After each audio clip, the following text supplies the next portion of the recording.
I get a little hint of the answer of my question from your elaboration, but still I will ask it. So, I had this belief, or in fact, maybe I was made to believe this whole concept of one life, one partner. But now, when I see or observe, the whole monogamous relationships do not seem to be existing anymore. The whole idea of it is gone. What you think about it? Oh, it's not gone. Maybe in JNU it's gone.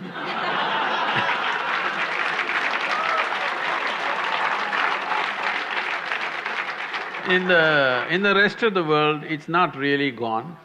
Even if you go to United States, where there seems to be so much promiscuity, even there, when people marry, they believe it's for life.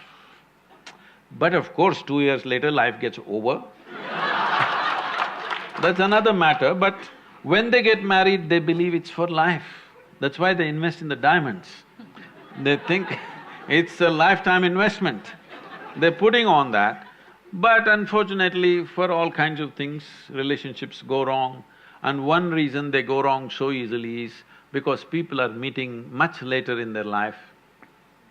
See, when people met much younger, when their personalities were not concretized, they met early, 17, 18, then two people became like one person very easily.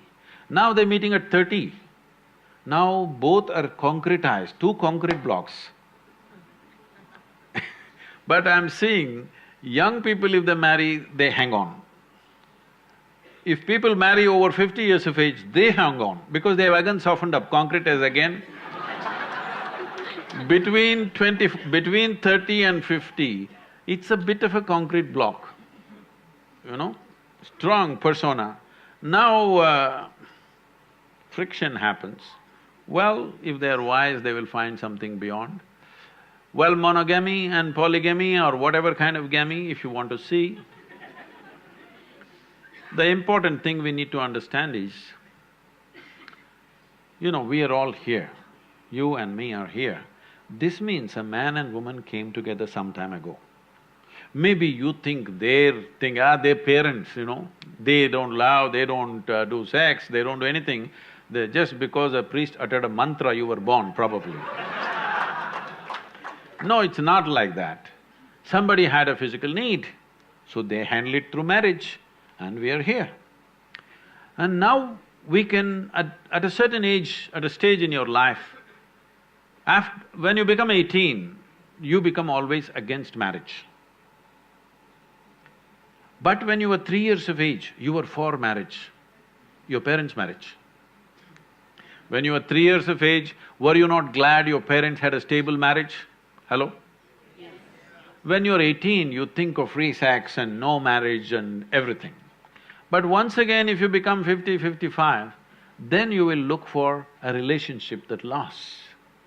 So it is for you to consider, because it's your life, to consider whether you want to live a life where emotionally you're always looking out for somebody, or you settle it in a certain way so that you can use your intelligence and time to create something else. Your research, your work or whatever you're doing, if emotions and body are settled, actually, your ability to use your intelligence will be much better.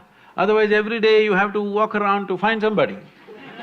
No, I'm not making this thing because I feel so bad in United States. People I know, that thousands of people are involved with me now.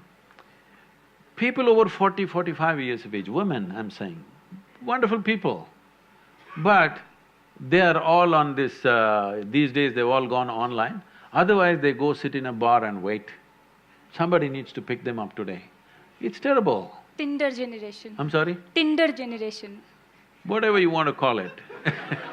But I think it's so pathetic when a woman at 45 should have been loved and respected in a proper atmosphere.